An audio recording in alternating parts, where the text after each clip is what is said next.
बिस्मिल्लाहिर्रहमानिर्रहीम। उम्मीद करता हूँ कि आप लोग आफियत से होंगे। जो कल हमने जिन टॉपिक्स को दोहराया था, जिनका कंटेंट शेयर किया गया, जिनकी वीडियोस शेयर की गई, जिनके प्रैक्टिस के लिए कुछ एमसीक्यूज जो है वो आज दिन में शेयर किए गए, आप उसको गो थ्रू कर चुके होंगे, एक दफ़ा उनको देख चुके होंगे। हम आज जो है वो मुख्तसर से टॉपिक्स हैं, चार टॉपिक्स के ऊपर बात करेंगे। दो तो लाजमी क्लास के अंदर डिस्कस करेंगे। Moral development theory, moral development theory psychology एक की, जैसे जीन प्याजे की जो थ्योरी है, इसी तरह कॉग्निटिव डेवलपमेंट थ्योरी, ऐसे ही मोरल डेवलपमेंट थ्योरी एजुकेशन के अंदर, साइकोलॉजी के अंदर बहुत ज़्यादा इम्पोर्टेंट है।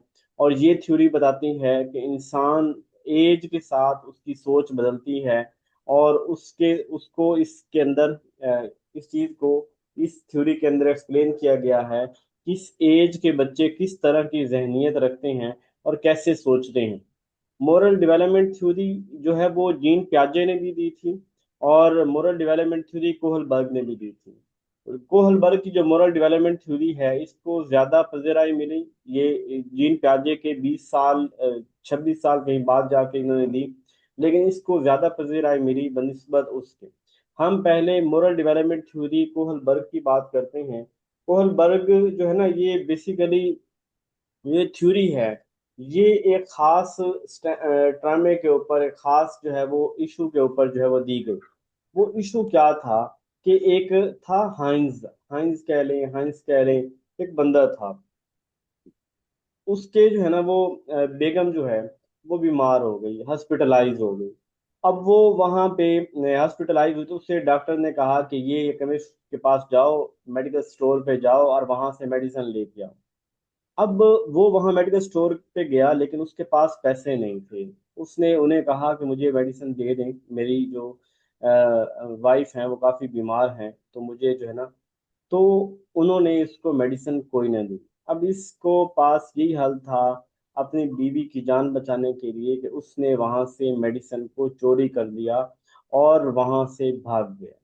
अब ये वाली बात जो है वो बच्चों से पूछी गई, मुख्तलिफ एज के लोगों से बात पूछी गई कि ये जो हाइंस ने जो काम किया है मेडिसिन चुराने का, क्या इसको आप कैसे जस्टिफाई करते हो।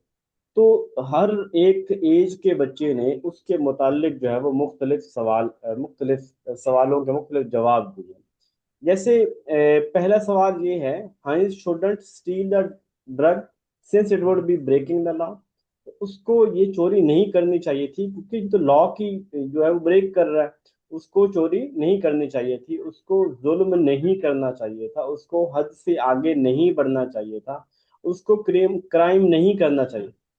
फिर second, Heinz should steal the drug and उसे दूसरे कहते हैं, क्या उसे ड्रग्स जस्ट चोरी करनी चाहिए थी, और उसके बाद जो उसके कंसिक्वेंस को तो एक्सेप्ट कर ले, यानी गलती कर ले लेकिन उस गलती को तस्लीम कर ले। थर्ड, हाइन शुड स्टील, हाइन को ड्रग चोरी कर लेनी चाहिए और उसको जेल में भी नहीं जाना चाहिए, ये उसके साथ ज्यादती होगी तो वो जेल में जाएगा।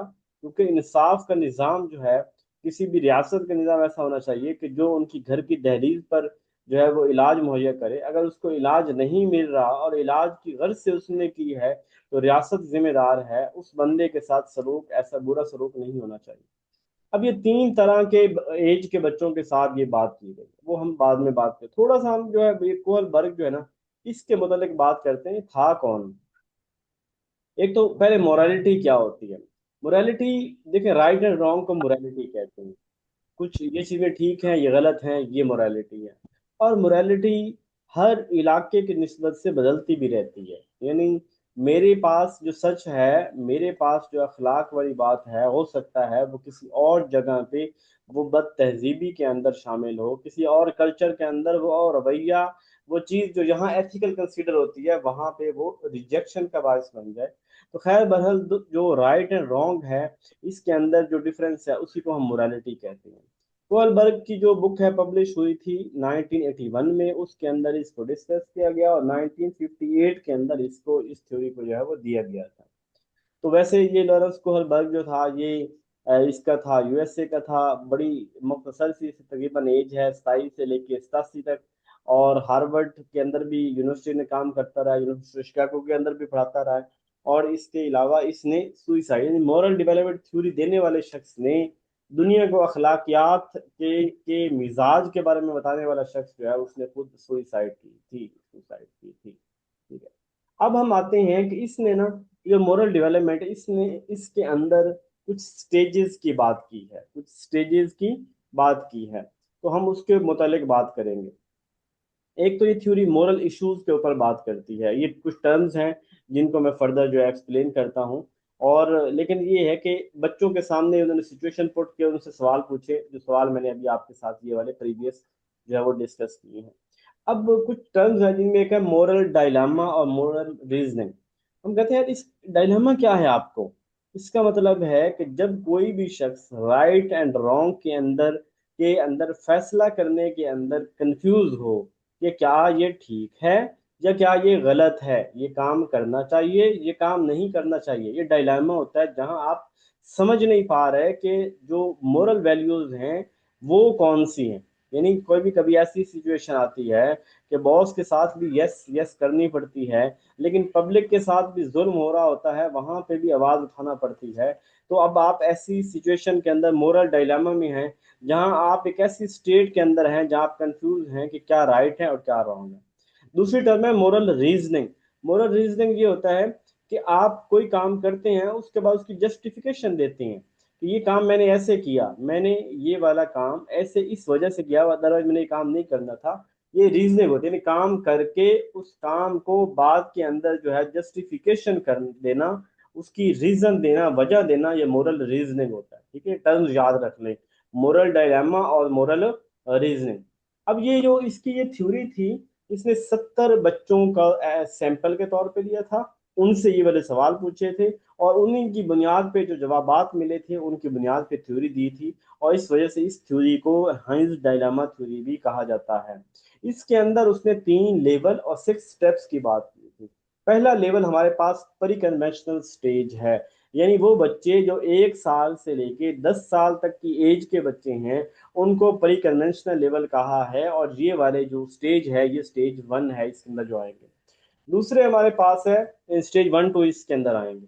फिर है कन्वेंशनल लेवल। कन्वेंशनल लेवल क्या होता है? अडल्ट यानी बलूगत। अब बलूगत की एज क्या थी, तो जरा जेहन में सोचिए, मैंने क्या बताया था कि इसकी आइडियल एज 13 साल से लेके 19 साल होती है।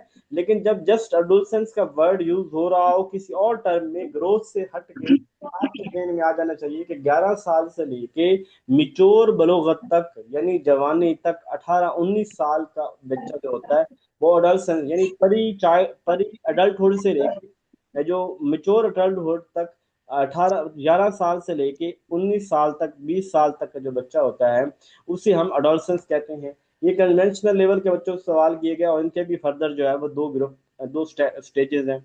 इसका पोस्ट कन्वेंशनल लेवल यानी वो लोग जो अडल्टहुड हैं, जो 40 साल से ऊपर के हैं, बरगजीदा लोग हैं, समझदार लोग हैं, उनके नजदीक ये वाली थ्योरी क्या कहती है और उनके नजदीक इस जो हाइंस का डिलेमा है उसका क्या हल होना चाहिए था।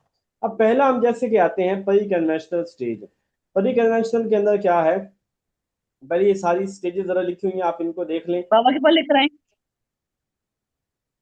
प्लीज साइलेंस रखिए। अच्छा, परी कन्वेंशनल के अंदर क्या है, हमारे पास 2 स्टेज है। इसी तरह हर एक के अंदर हमारे पास दो दो जो है वो स्टेजेस आ रहे हैं। मैं खुद ही माइक ऑफ अच्छा बच बच। कर देता हूँ, मैं बच्चों को नहीं खिलाना यहाँ पे। अच्छा, हर एक जो लेवल है उसके अंदर 2 स्टेजेस हैं। ठीक है, तो हम पहले की तरफ आते हैं। अब ये वाली पहली जरा देखिए कि यहाँ तो बच्चा परी अडल्ट यानी 4 साल से लेकर 10 साल कह लें या 1 साल से लेकर 10 साल तक की एज का बच्चा कह लें, ये बच्चे या तो डरते हैं आपसे या आपका अदब करते हैं। बहुत ज्यादा आप मोहब्बत करते हैं तो उनके दिल के अंदर एहसास है ये मेरे बाबा हैं, ये मेरे मामा हैं, ये बहुत तकलीफ से हम गुजरे हैं। अब वो बच्चा उनका एहसास, या बच्चा इस एज में डरता है वो, कि क्योंकि इस एज, अगर आप बच्चे को पता है बुरा काम करेगा तो पनिशमेंट होगी, जितना ज्यादा आप बुरा काम करेगा उतनी ज्यादा पनिशमेंट होगी। तो बच्चा जो है वो खौफ की वजह से, डर की वजह से वो जो है वो उनकी बातें मानता है। यानी एक्सटर्नली जो चीज बाहर से, उसके अंदर अपनी को विल नहीं है। अपनी खुशी नहीं है उसे जो। अब मेरे बच्चे हर बात पे उन्हें कोई काम कहा जाए, एज उनकी ऐसी है, 4 साल 5 साल के बच्चे मेरे हैं। अब वो बच्चे क्या है कि जब उनको कोई काम कहा जाए फौरी, आप फिर हम मोबाइल दोगे, आप हमें फिर जो है वो कार्टून दिखाओगे, आप हमें फिर शॉप पे ले जाओगे, आप हमें कुछ खाने की चीज लेके दोगे। अब बच्चे हर बात पे शर्त लगा रहे हैं पेरेंट्स के साथ कि ये काम हम तब करेंगे, इसके बदले में हमें कोई रिवार्ड नजर आना चाहिए। या उनको कोई काम करवाना हो तो डराना पड़ता है, उन्हें पता है कि अगर ये काम हम नहीं करेंगे तो बाबा हमें जो है वो चपेट मारेंगे। अब ऐसी सूरत के अंदर यानी वो कहता है कि जो 10 साल तक का बच्चा है, इसके अंदर जो मॉरल वैल्यूज हैं ये एब्सेंस होती है। उसका अपना कोई इंटेंशन नहीं होती कि वो ये काम करना है, या वो आपके एहतराम में या आपके खौफ से वो काम कर रहा है। ये पहली स्टेज है। दूसरी स्टेज के अंदर अगर हम आए तो वो होती है personal reward and exchange orientation. यही कि भाई कुछ दो और कुछ लो की बात करना, कि मैं शॉप पे तभी जाऊंगा चीज लेने, तभी के 10 रुपए मुझे भी दे, मैं भी अपनी भी चीज ले लूं। ठीक है, आप मुझे मारोगे तो मैं आपको मारूंगा, आप मेरे साथ जैसा बर्ताव करोगे मैं वैसा आपके साथ बर्ताव करूंगा। तो ये वाली यानी ये जो पहला लेवल है 1 से लेकर 10 साल तक, चाहे उसके अंदर ओबीडियंस पनिशमेंट हो, चाहे रिवार्ड हो, इसके अंदर जो मोरल वैल्यूज हैं वो एक्सटर्नली इम्पोज्ड हैं। बच्चे की अपनी कोई वैल्यू नहीं है। वो या तो डर और खौफ से कोई काम कर रहा है, या किसी रिवार्ड किसी लालच की बुनियाद पे वो काम कर रहा है। उसकी अपनी इंटेंशन एक अच्छा जो काम करने वाली नहीं है। अब उसके बाद जो फर्दर हम आते हैं एडोलसेंस, अब बच्चा 13 साल का, यानी जिसके अंदर हम कहते हैं आइडेंटिकल क्राइसिस शुरू हो जाता है। जब बच्चा बलूगत में जाता है ना, उस वक्त बच्चा ये सोचता है कि यार मैं हूं क्यों, मेरी घर के अंदर क्या वैल्यू है, लोग मेरी कितनी इज्जत करते हैं, कितना एहतराम करते हैं, मुझे यहाँ पे अपने नंबर बनाने हैं, मुझे अच्छा बच्चा बनना है, मुझे दाद लेनी है। मुझे तो ये वाली जो चीजें होती हैं ये एडोलसेंस के अंदर आती हैं। यानी ये वो ऐसी एज है जिसके अंदर बच्चे को रिकग्निशन चाहिए होती है।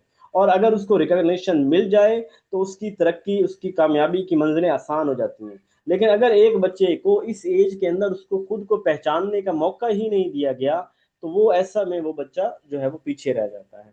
तो यहाँ पे एक अब बच्चे की ना एक अपने अंदर एक हिस्स पैदा हो जाती है कि मुझे अच्छा बच्चा बनना है, मुझे मुआशरे के अंदर तारीफ हो, सारे मुझे कहें कि यार फलां कितनी मेहनती बच्चा है, कोई शरारत नहीं करता, किसी को तंग नहीं करता, गली मोहल्ले में खेलता नहीं है, जब देखो पढ़ रहा होता है। जब देख अब ये वाली जो चीजें हैं ना, इसको मनवाने की करने के लिए एक बच्चा जो है वो अडल्ट है, इसमें गुड बॉय और नाइस गर्ल का कंसेप्ट है। इसी तरह इसकी जो फोर्थ स्टेज है वो कहती है कि रूल्स आर, यानी लोग रूल्स को पसंद करते हैं, रूल्स को क्या करते हैं, फॉलो करते हैं। यानी मिसाल के तौर पे अगर मैंने कोई इशारा क्रॉस किया है तो मेरे ऊपर बनता है कि मुझे चालान किया जाए।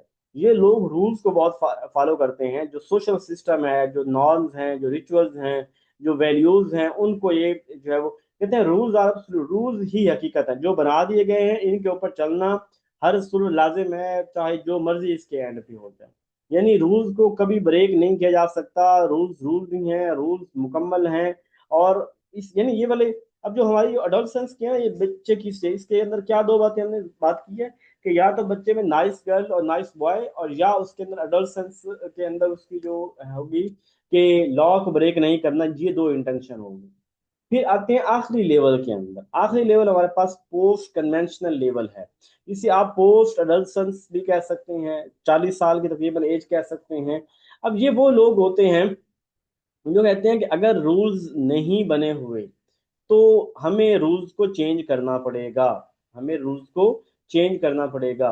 ये क्या तरीका हो गया कि कोई भी जो है वो तलीमी इदारों के अंदर बंदूक लेकर आ जाए, हमें इन रूल्स, हमें ये वाली चीज़ें एक्सेप्टेबल नहीं है, ये चीज़ें नहीं चलेंगी। कब तक आप हमारे ऊपर जो है वो ये करते रहेंगे।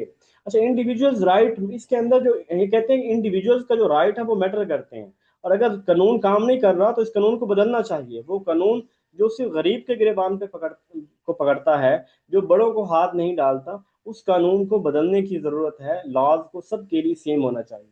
और इसी तरह जो उसके बाद है सोशल कंट्रैक्ट ओरिएंटेशन के बाद यूनिवर्सल एथिकल प्रिंसिपल, यानी देखिए ये बड़ी एज के वो लोग होते हैं जो अपना मन धन तन सब कुछ जो है वतन के लिए जो है वो, यहाँ पे एक बंदे की पिक्चर और लगानी चाहिए, चले मैं लगा देता हूँ बाद में। तो वो लोग जो जस्ट फॉर ह्यूमैनिटी अपनी अपने आप को प्रिजन में रखते हैं, अपनी अपनी वैल्यूज को जो है वो खो देते हैं, यानी वो कहते हैं कि रूल्स को बदल दिया जाए, इस सिस्टम को बदल दिया जाए, मैं इस सिस्टम का बागी हूँ, मुझे उसके लिए चाहे जितनी भी तकलीफ सहनी पड़े, कभी भी इन चीज़ों के ऊपर कंप्रोमाइज नहीं होगा जो मेरी वैल्यूज हैं। तो ये यूनिवर्सल प्रिंसिपल की बात करते हैं, यानी ये इन्होंने दुनिया को ललकारा है, दुनिया के निज़ाम को बदलवाया है, इन्होंने चीज़ों को चेंज किया है। तो ये इसमें नेल्सन मंडेला हो गया, कायदे आजम हो गया, इमरान खान हो गया, ये वो लोग हैं जो डट जाते हैं और चीज़ों को चेंज करने की कोशिश करते हैं। लाजमी बात है, अभी इसमें गलत अब बनती है। अच्छा जी, ये यहाँ तक इसको मसला तो कोई नहीं है। आपको तो चल गया कि पोस्ट अडल्सन्स और, यानी हमने तीन की बात की है ना, कि एक परी, जो हमारी परी कन्वेंशनल है, हमारी कन्वेंशनल है, पोस्ट कन्वेंशनल है। हर एज के बंदे, उनका सोचने का मयार मुख्तलिफ है। ये थ्योरी आपको साइकोलॉजी के अंदर बहुत ज़्यादा हेल्प देगी, आपके माइंड के अंदर ये चीज़ बैठ जाएगी कि किस एज के अंदर किस तरह की बच्चों की सोच होती है और वो उसको किस तरह ले रहे होते हैं। 10 साल से छोटा बच्चा है, दो ही तरीके हैं उससे काम लेने के, उसकी मॉरल वैल्यूज सारी टोटली आउटसाइड हैं, उसकी अपनी कोई मोरल वैल्यूज नहीं है। या वो डर के काम कर रहा है, या वो किसी रिवार्ड, किसी लालच के ऊपर काम कर रहा है। फिर आइडेंटिकल क्राइसिस के अंदर 13 से 20 साल की एज के अंदर बच्चा, या जो है उसको अच्छा बच्चा बनने की है, और या वो रूल्स को फॉलो करता है कि मुझे रूल्स को ब्रेक नहीं करना चाहिए, जो कानून बन गए हैं वो फर्ज हैं, लाजिम है इसको।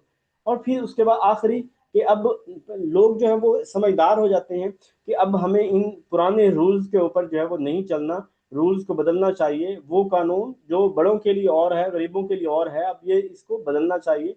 तो ये वाली चीजें जो है ना, ये आ जाती हैं, चेंजिंग की तरफ आ जाती हैं। तो ये यूनिवर्सल एथिकल प्रिंसिपल होगा, ठीक है जी। उसके बाद अब थोड़ा सा इसी को मैं थोड़ा बैक आऊँ, अच्छा इस क्रिटिसिज्म के ऊपर पहले बात कर लेते हैं। ये इनकी जो ना कॉरल गिलीगैन, जो इसने जो है वो इसके ऊपर क्रिटिसिज्म किया था, उसने कहा आपने सिर्फ मेल जो बच्चों है ना, 72 बच्चों से डाटा लिया, वो सारे मेल थे, आपने फीमेल से डाटा नहीं लिया। हालांकि फीमेल बहुत संपैथेटिक होती हैं और उनके रिस्पॉन्सेज मर्द के निस्बत जो है वो मुख्तलिफ हो सकते थे। आपका ये सैंपल बायस्ड है, आपको फीमेल से भी डाटा लेना चाहिए था। और ये यूनिवर्सल थ्योरी नहीं हो सकती जहाँ पे जस्ट एक पूरे जेंडर को आपने जो है वो मिस किया है, और आपने फीमेल के आप वहाँ को कल्चर को हर इलाके, यानी पंजाब के अंदर और है, सिंध के अंदर और, बलूचिस्तान, हर इलाके के अंदर और कुछ और है। जैसे मैंने सुना कि आज हमारे जंग के जो है ना वो 5 लोगों को इधर बलूचिस्तान के अंदर शहीद कर दिया गया। अब वो लोग इतनी, हम एक दफा अपने दोस्त के पास खाना खा रहे थे, उनका बेटा भी था साथ में, पख्तून थे, तो वो जो बेटा था उनका, वो वहां पे गिन रहा था कि 2 पंजाबी और 4 पठान है। अब एक बच्चे के अंदर जिसका बचपना छीन लिया गया हो, जिस बच्चे को हमने सिखा ये दिया है कि ये नफरत है, वो कहता है मुझे हिंदू बना दो लेकिन मैं पंजाबी नहीं बनूंगा। हमारे पास रहते हैं, हमारे हमारे पास वो उनकी दुकानें हैं, रिस्क खा रहे हैं, हम उनका, हम दोस्त हैं मगर, लेकिन वो बच्चे उन्होंने अपने बच्चों को क्या कुछ सिखाया हुआ है, आप खुद अंदाजा कर लें। मैं यहाँ पे कोई फील ना कीजिएगा मेरी बात को, लेकिन हम, ये ऐसी जब चीजें हैं तो वो एरियाज हमारे नो गो एरिया बन जाते हैं कि हम बलूचिस्तान में नहीं जा सकते, हम केपीके में नहीं जा सकते, हम अपने ही मुल्क के डिफरेंट एरियाज के अंदर जाने से डरते हैं, क्योंकि वो नफरतें इतनी हैं, और इसको किसने खत्म करना था, क्यों, कौन इसकी वजह बनी है, क्यों वहां पे तालीम शऊर यह चीजें नहीं दी गई। अच्छा लेट्स इग्नोर। तो हाइपोथेटिकल सिचुएशन वो कह रहा है maturity cognition also, maturity consider नहीं की गई, कि जो बड़ी एज के बच्चे हैं, जो मिच्योर होते हैं, जो ज्यादा समझदार होते हैं, जो रैशनल होते हैं, उनकी अप्रोच मुख्तलिफ होती है, ये इसके ऊपर क्रिटिसिज्म किया गया था। ठीक है, इससे जरा मैंने इसके अंदर एमसीक्यू, अच्छा ये वाली बड़ी इंपॉर्टेंट बात, मोरल रियलिज्म वो है कि जहां हम कहते हैं कि rules are made in advance, यानी रूल्स बड़े जरूरी हैं, रूल्स जो बना दिए गए हैं ना, ये एब्सोल्यूट है, इनको चेंज नहीं किया जा सकता, ये रिजिड है। जो बात रूल रूल के अंदर है, मुझे उसको यानी मुझे अब कहा जाए ना, जैसे जितनी आजकल सख्ती हैं, मुझे कोई कहे कि आप 3 किलोमीटर मोटरसाइकिल पे कर लो बगैर हेलमेट के, मैं कभी भी नहीं करूंगा, मुझे मिलते कहे मैं तब भी नहीं करूंगा। हमारे यहाँ तो यहाँ जो है वो जिस तरह का जंग के अंदर इन्वायरमेंट है, हम तो जैसे लगता है कि 2-3 किलोमीटर करे, जैसे लगता है अफगानिस्तान की 3 चौकियां क्रॉस करके आए हैं, कि इतने पुलिस वाले ट्रैफिक वाले खड़े होते हैं बहाना करके कि किसी तरह कोई शिकार हमें मिले से। तो अब ये मोरल रियलिज्म के हमारे लिए रूल्स आर एब्सोल्यूट, हमें हर सूरत जो है वो रूल को फॉलो करना है। मॉरल कॉपरेशन इफ इंटेंशन, अब ये होता है कॉपरेशन, ये कि अगर आपकी इंटेंशन राइट है, इंटेंशन ठीक है, तो फिर आप रूल को ब्रेक कर सकते हैं। यानी हर दफा जब एक बंदे से एक गिलास टूटा है तो उसको आप सजा देते हैं, और एक बंदे ने जो है वो इंटेंशनली गिलास तोड़ा है तो उसको भी उतनी सजा देते हैं, तो ये गलत बात होगी। एक बंदे ने इंटेंशनली जानबूझ के गिलास दीवार में मारा है, एक बंदे से गिर गया है, ये दोनों बराबर नहीं हो सके। हमें मॉरल कॉपरेशन का सहारा लेना चाहिए कि गलती किसकी है, इस तरह करके हमें जो है वो सजा देनी चाहिए। मोरल डायलेमा वही, कंफ्यूजन होना राइट एंड रॉन्ग कौन सा है। और मोरल रीजन कोई काम करके उसके बाद जस्टिफिकेशन देना, जस्टिस परस्पेक्टिव के यार ये इसकी वजह क्या थी, मैंने आखिर आज जो है स्कूल से लीव की है, मैंने आज बच्चों को मारा है, मैंने फला, तो इसकी वजह क्या है, क्या वजह जिसकी वजह से मुझे ये सारा काम करना पड़ा, तो ये मोरल डेवलपमेंट के अंदर आएगा। इसी तरह ये जो था, इसके कुछ क्वेश्चन हैं वो देख लीजिएगा। इसके आप भी बैक साइड पे देखें कि जहाँ पे हमारे पास जो है वो प्रीवियस उन्होंने ये दिया, जीन प्याजे ने, जीन प्याजे ने दो बातें की हैं। एक बात तो जीन प्याजे ने ये की है कि जो जो सॉरी मॉरल है ना, मॉरल डेवलपमेंट, वो दो चीजें, एक होते हैं हेटेरोनोमस, हेटेरोनोमस, और दूसरी होती है हमारे पास अटानोमस। हेटेरोनोमस कहता है कि जो छोटे बच्चे होते हैं ना 10 साल तक की, इनकी सारी चीजें एक्सटर्नली होती हैं, यानी एक्सटर्नल मोरालिटी होती है, अपनी कोई मोरालिटी उनकी नहीं होती। वो रूल्स को फॉलो कर रहे होते हैं, वो कहते हैं रूल्स आर डिवाइन हैं। और वो कहते हैं कि जो बंदा गलती करे उसको फौरी इंसाफ मिलना चाहिए, फौरी उसको, जो गलती करे उसे फौरी सजा मिलनी चाहिए, जिसकी तरफ ज्यादती हो फौरी इंसाफ मिलना चाहिए। हर जो रूल हैं ये रियल है, यानी लाजिम है, अब्सोल्यूट है, इसको हर को अमल करना चाहिए। ये कहते हैं अटानोमस वाले।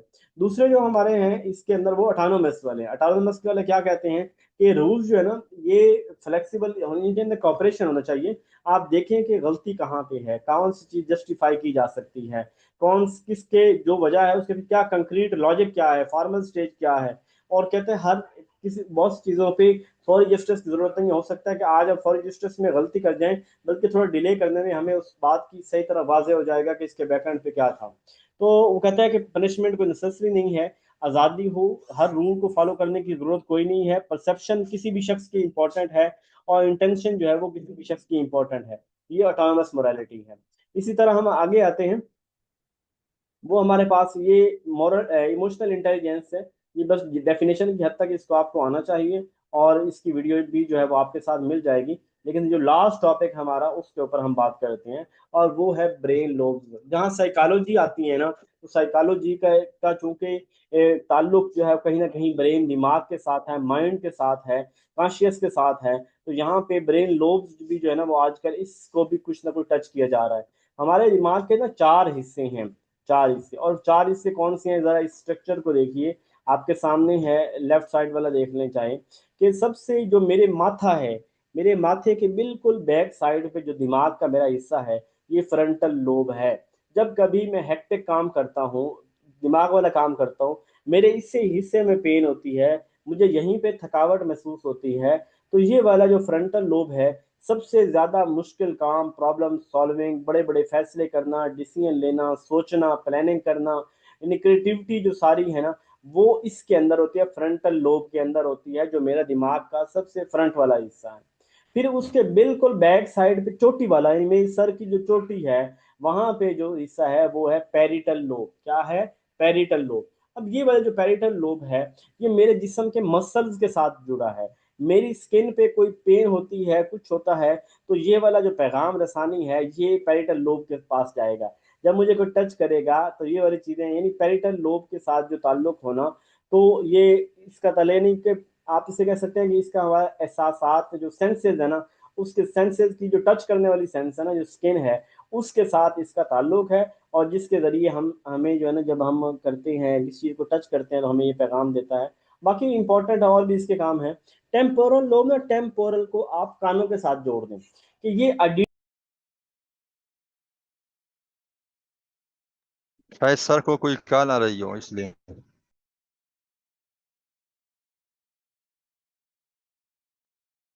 जी अब आवाज आ रही है? यस सर, अब आवाज आ रही है। ओहो ठीक है, पहले ना मसला बन गया। अच्छा, तो अब ये जो कानों के साथ जो जुड़ा हुआ है ना हमारा हिस्सा, यानी जो पेरिटल लोब के नीचे है, पेरिटल लोब के नीचे और कानों के साथ जुड़ा हुआ जो हमारा हिस्सा है, इसको हम टेम्पोरल लोब बोलते हैं। क्या बोलते हैं? यानी इसका ताल्लुक, इसे आप ऑडिटरी फंक्शन भी कहते हैं, कि जो हमारे कान सुनते हैं और उस कान सुन के उस बात को पहचानते हैं, और देखते मेमोरी के अंदर जाते हैं कि किसने बोला, क्या बोला, इसका ताल्लुक, फिर इसको सेविंग के अंदर उसको लेके जाना। और जैसे कंप्यूटर की तरह के उसको इनपुट मिली है और इस इनपुट को प्रोसेस करना और उसको मेमोरी का हिस्सा बनाना, तो ये टेम्पोरल लोब जो है काम है। जरा ऐसे याद रखें, फ्रंटल लोब दिमाग का पहला हिस्सा, सबसे मुश्किल काम करने वाला। पैरिटल लोब दिमाग का दूसरा हिस्सा, फ्रंटल लोब की बैक साइड पे, चोटी हमारे सर की, वो वाला काम स्किन के साथ ताल्लुक है, हमारी स्किन की सेंसेस को और उसके साथ मस्तिष्क के साथ ये जुड़ा हुआ। थर्ड हिस्सा हमारा टेम्पोरल लोब, जो कि फ्रंटल लोब और पेरिटल लोब जो है इसके नीचे है, और इसके ये दोनों कानों के साथ जुड़ा हुआ है। इसका ताल्लुक आवाज़ों को सुनना, उसको पहचानना और उनको उनको कानों तक पहुंचाना, उनको पहचानना, उनको प्रोसेस करना, उनको स्टोर करना, उनको रिकॉग्नाइज करना, ये इसका काम। तीसरा ऑक्यूपिटल, हम कहते हैं ना ऑप्टिक्स, ऑप्टिक का ताल्लुक है आंख के साथ, ये ऑक्यूपिटल भी उसी तरह ही है कि इसका ताल्लुक हमारी आंखों के साथ होता है। कि यानी जो हम, इसका ताल्लुक विजुअल मेमोरी के साथ भी है कि हम किस चीज को देखते हैं, पहचानते हैं कौन बोला, कैसे बोला, और किसी चीज को देखते हैं, विजुअल मूवमेंट, परसेप्शन, तो ये वाली ऑक्यूपिटल लोब है। अब ये चार टोटल लोब हैं। वैसे जो सेरेबेलम है वो उसके नीचे दिया हुआ है, जिसे खुद भी हम कहते होते हैं समटाइम, गर्दन की बैक साइड जो है, ये भी हमारी जो मूवमेंट है उसको कंट्रोल करती है, गर्दन इधर करना, जिसम को मूव करना, ये उसको कंट्रोल करती है। इसको जरा मैंने यहाँ शक्ल में थोड़ा देख लें गौर के साथ, और फिर एक एक चीज को मैंने उसको बताया हुआ है कि जो जब बड़े काम होते हैं, रीजनिंग करनी हो, प्लानिंग करनी हो, प्रॉब्लम सॉल्विंग करनी हो, रेगुलेशन करनी, ऐसी सूरत के अंदर ये सारे काम जो है वो ये करता है। ठीक है। इसी तरह अगर हमारे पास जो है वो पेरिटल लोब के अंदर क्या होता है कि हम टच, टेम्परेचर, पेन, यानी जो जिल्द, पेन जिल्द फील करती है, टेम्परेचर जो है वो जिल्द पे महसूस होता है, गर्मी सर्दी का टच करना, तो ये वाली चीजें हैं, इनका ताल्लुक पेरिटल लोब के साथ है। ऑक्यूपिटल का ताल्लुक किसी चीजों को देखना, उनकी कलर, उनकी शेप, उनको मेमोराइज करना, उनको यानी विजुअली तगड़ा होना कि ये ऐसे कर लें, ऐसे कर लें, ये ऑक्यूपिटल लोब होगा। टेम्पोरल लोब वो जो ऑडिटरी इंफॉर्मेशन को सुनते हैं, रिकॉग्नाइज करते हैं, सोचते हैं, फर्दर ट्रांसफर करते हैं, उसको प्रोसेस करते हैं, इंटरप्रेट करते हैं, ये वाली चीज इसके अंदर आएगी। जी, ये आज के ये दो टॉपिक, लोब वाला, मोरल डेवलपमेंट वाला, किसी को मसला है?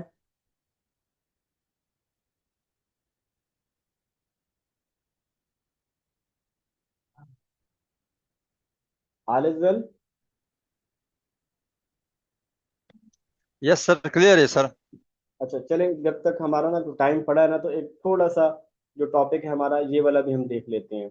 ये ना इमोशनल इंटेलिजेंस, इमोशनल इंटेलिजेंस का जो कंसेप्ट है ना, ये 1965 में शुरू, लेकिन 1995 के अंदर डैनियल गोलमैन, इसने इमोशनल इंटेलिजेंस बुक लिखी और फिर पूरी दुनिया में इसने राज किया। इनका स्लोगन यही था कि 80% हमारा जो मॉरल वैल्यूज हैं, इमोशनल इंटेलिजेंस है, ये कामयाबी की वजह बनती है, और 20% हमारी जो है वो आईक्यू है।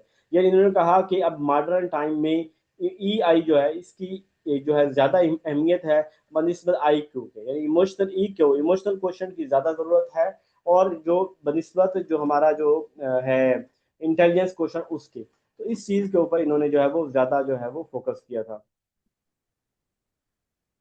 अब इसके अंदर उसने पांच चीजें, एक तो देखिए सबसे पहले अपने अपने आप को समझना, understand on emotion, self awareness, फिर अपने इमोशन को समझना और फिर मैनेज भी करना।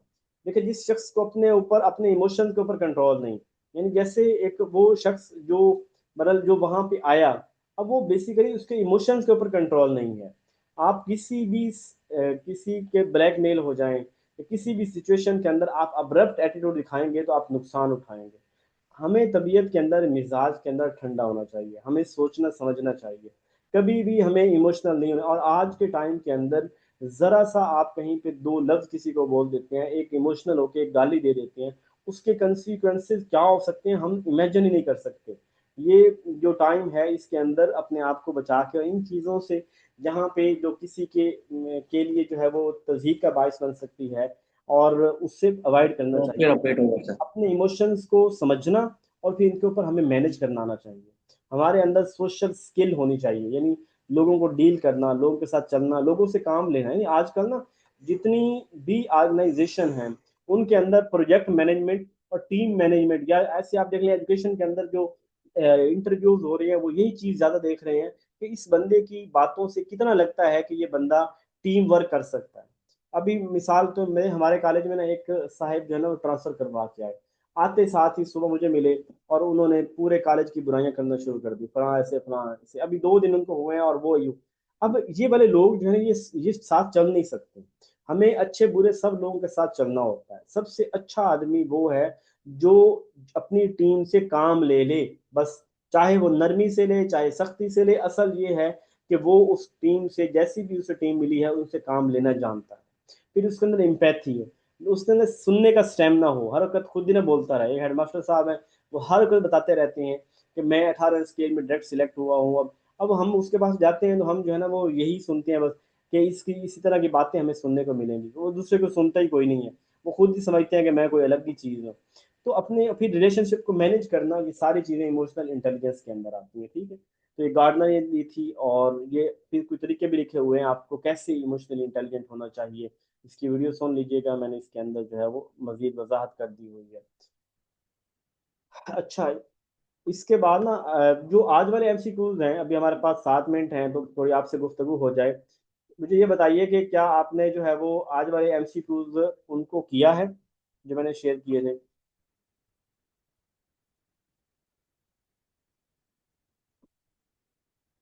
आज वाले एमसीक्यूज जो शेयर किए थे, आप में से कितने लोगों ने उनको जो है वो रिवाइज किया है।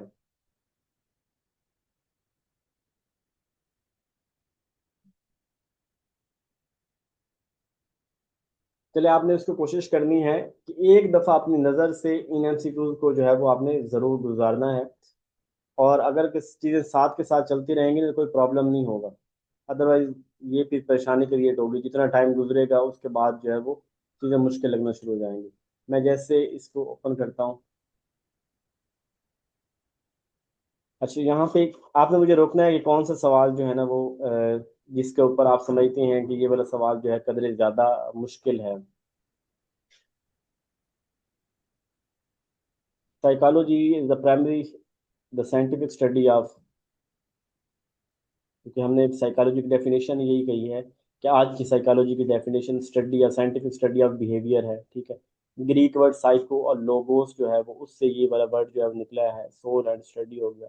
फर्स्ट साइकोलॉजिकल लेबॉर्ट्री जो है वो किसने बनाई थी, विलियम बोर्ड ने बनाई थी। और लिप्जिग जर्मनी के अंदर जो है वो इसने बनाई थी 1779 के अंदर, ठीक है। ये 1879 के अंदर, वो वाली। अच्छा, उसके अलावा गोल सर ऑफ ये साइकोलॉजी का गोल फोर्थ क्या है। एमसीक्यू जो है, जी सर ये जो फोर्थ एमसीक्यू नंबर फोर्थ है जो तो था, जी जी। सर इसमें सर एक वो उसका सर ये नेम जो है विलियम, इसको सर प्रोनाउंस कैसे करना है सर? वोंट वोंट, यानी इसको आपने वंट। डी को जो है ना वो स्किप कर देना है। विलियम अच्छा अच्छा सर, वही ना सर, वोंट। ये बड़ी कंफ्यूजन होती है, ये ना कि कभी कोई इंटरव्यू में ऐसा सवाल पूछे और हम गलत प्रोनाउंस कर दे तो नहीं, पूरा। यहाँ ये विलियम वोंट जो है ना वो बोलना है, डी इसमें आपने स्किप करना है। अच्छा वंट। ठीक। ठीक है। साइकोलॉजी कभी ओके। भी पनिशमेंट की हामी नहीं है। यानी सबसे नापसंदीदा तरीका साइकोलॉजी के नज़दीक कोई भी काम बच्चों से पनिशमेंट के जरिए उनको डरा के खौफ से, ये अगर कभी आपके पास एमसीक्यूज आते हैं ना, उसके अंदर कोई नेगेटिव स्टेटमेंट होती है, आपने उसकी तरफ कभी नहीं जाना। यानी सेपरेशन की तरफ साइकोलॉजी मिल के काम करने को प्रेफर करती है। कहीं पे आपने इस चीज़ों की सेपरेशन नहीं करनी, कहीं पे आपने चीज़ों को अलग नहीं करना, नफरतें नहीं फैलानी, आपने जो है वो ग्रुप के अंदर टीम वर्क के अंदर काम करना है। तो ये वाली, और कभी भी आपने हार्श रवैये से आउटपुट नहीं लेनी, ये साइकोलॉजी की है, ठीक है। सर ये 6 नंबर एक्सप्लेन करें please. The scientific study of human behaviour help psychologist को, इस ये ह्यूमन बिहेवियर की जो साइकोलॉजी है इसको क्या कैसे हेल्प करती है, डिस्क्राइब एक्सप्लेन बिहेवियर। अब जो कि हम साइकोलॉजी की डेफिनेशन क्या कही है कि ये ह्यूमन बिहेवियर जो है उसी को तो हम स्टडी कर रहे हैं। तो ये जो साइकोलॉजी है, जो साइकोलॉजिस्ट हैं, ये इंसानों के बिहेवियर जो है उन्हीं को डिस्क्राइब कर। अब ये इलिमिनेट ऑल इमोशन, हम कभी भी इमोशन अपना, जब भी सवाल होते हैं ना कोई भी आता है, तो लेड पेंसिल से सबसे पहले उन डिस्ट्रैक्टर पे क्रॉस लगाएं, उन जो ऑप्शन पे कि यार ये तो बिल्कुल नहीं हो सकता। अब क्या कभी भी इमोशन, ऑल इमोशन को लेमिनेट किया जा सकता है। अब कंट्रोल का वर्ड नेगेटिव वर्ड है, कभी भी साइकोलॉजी चीज़ों को कंट्रोल करने की बात नहीं करती, ठीक है। सेग्रीगेट करना, कंट्रोल करना, ये चीज़ बात नहीं है, भी ठीक नहीं है। Predict every human action with certainty, यकीनी बात कुछ भी नहीं होती, यानी साइकोलॉजी के अंदर हर्फ आखिर कुछ भी नहीं होता। ये सब की ये चीज़ें परसेप्शन पे बेस कर रही होती हैं। तो ये वो नहीं होता 2 + 2 4, हर दफ़ा ये 4 होना ये नहीं होता इसके अंदर। तो हमारे पास क्योंकि साइकोलॉजी की डेफिनेशन यही है कि हम इसके अंदर बिहेवियर की स्टडी कर रहे होते हैं, तो साइकोलॉजी जो जो साइकोलॉजिस्ट हैं वो हमें बताते हैं बिहेवियर के मुतालिक ही हमें आगाह कर रहे होते हैं। अच्छा सर, ये ना एक जगह एमसीक्यू पढ़ रहा था, तो उसमें ये था कि अ, एक ऑप्शन था कि study psychology study of what, तीन चार ऑप्शन थे, बिहेवियर भी था, सोल भी था। तो सर उसमें जो उन्होंने ठीक किया हुआ था ना सर, वो सोल किया हुआ था। अगर तो ओल्डेस्ट डेफिनेशन सर की बात आपका हो। सर आपका सर आपका एमसीक्यू नहीं था, मतलब किसी कहीं और मैं पढ़ रहा था हाँ जी। एजुकेशन में। हाँ जी सर, उस सर उन्होंने सोल क्यों किया हुआ था, मतलब इसमें क्या रेशनल है? सबसे पहली डेफिनेशन जो साइकोलॉजी की ना, ये स्टडी ऑफ सोल है। ठीक है। अब अच्छा अगर तो मतलब कहीं ना कहीं मतलब उस स्टेटमेंट से हमें ये बात मिल रही हो ना कि ओरिजिन हम्म, या ओल्ड डेफिनेशन हम्म, या और फर्स्ट टाइम साइकोलॉजी को क्या डिफाइन किया गया, तो हम सोल की तरफ जाएंगे। हम्म। लेकिन अगर मॉडर्न मतलब टाइम अगर में करंट में बात की हम्म। जाए तो हम उसके अंदर बिहेवियर के अंदर आएंगे। ओके सर, मतलब अगर क्या ओल्ड या बेसिक या जो फर्स्ट टाइम फर्स्ट की है बात फिर हो ना, फर्स्ट, साइकोलॉजी के हाँ पहले तो फिर कब सोल। डिफाइन किया गया, या तो हम्म। ओल्डेस्ट डेफिनेशन साइकोलॉजी की क्या है, इस तरह की बात हो तो हम उसके लिए सोल की हाँ तरफ जाएंगे। लेकिन अगर मॉडर्न ठीक है टाइम की बात हो रही हो या अब पूछा जा रहा हो कि व्हाट इज साइकोलॉजी, तो उस सूरत के अंदर हम psychology is the study of human behaviour. ठीक है ठीक है, थैंक यू। अच्छा जी, psychology emotional education psychology particularly concerned with the study of, किसके साथ है, इसका सारा ताल्लुक साइकोलॉजी या एजुकेशनल साइकोलॉजी है, इसका बच्चे के ऊपर फोकस है, और वो बच्चा जो सीख रहा है लर्नर, उसके लिए साइकोलॉजी जो है वो काम कर रही होती है। Which of the following is an important application of educational psychology, क्या करती है कि ये अंडरस्टैंडिंग लर्नर इंडिविजुअल डिफरेंसेस, ये तो बात मैंने की थी कि ये इंडिविजुअल डिफरेंसेस जो है ना, ये साइकोलॉजी की बहुत अहम बात है, बहुत अहम टर्म है कि इंडिविजुअल डिफरेंसेस को समझे बगैर हम आगे मूव ही नहीं कर सकते। उसके बाद है which of the following is an important application of educational psychology, उसी तरह वो ही हो गया, mainly by enabling them to understand, इस काबिल बनाती है कि वो क्या अंडरस्टैंड, वो उस बच्चे को अंडरस्टैंड कर सके, जो सीखने आया है ना उसको अंडरस्टैंड कर सके। इस तरह ये इनके जो सारे हैं स्कूल ऑफ थॉट में से एमसीक्यूज, स्ट्रक्चरलिज्म, स्ट्रक्चरलिज्म वाले स्ट्रक्चर की बात करते हैं, यानी वो दिमाग के छोटे छोटे हिस्सों में तोड़ते हैं, वो सेंसेशन फीलिंग इमोशन की बात करते हैं कि ये चीज़, जैसे मेरे सामने कोई एप्पल आता है, उस एप्पल को मैं पहले देखता हूँ क्या कि इसका कलर कौन सा है, इसका टेस्ट कैसा है, ये कितना गोल है, इसके अंदर क्या, यानी उसके जो सारी चीज, उसकी जो असल चीज़ है वो बाद में देखूंगा, लेकिन पहले जो ज़ाहिरी है ना वो मैं उसको टुकड़े करके यानी उसको देख रहा हूँ। लेकिन फंक्शनलिज्म वाला होता तो कहता कि यार एप्पल मीठा है यार, वो बाकी बातें नहीं करेगा कि ये एप्पल रेड था, ये एप्पल गोल था, ये आधा किलो का था, ये ऐसे फील हो रहा था, तो वो ये बातें नहीं करेंगे। तो स्ट्रक्चरलिज्म वाले हर चीज़ को जो है वो पार्ट्स करके उसकी चीज़ों को ऑब्जर्व कर रहे होते हैं, और अब फंक्शनलिज्म जो है वो इसके एंटी है, और बिहेवियरिज्म वाले साइंटिफिक हैं वो इन दोनों को नहीं मानते। फंक्शनलिज्म में कुछ करीब आ जाते हैं लेकिन स्ट्रक्चरलिज्म को तो बिल्कुल नहीं मानते।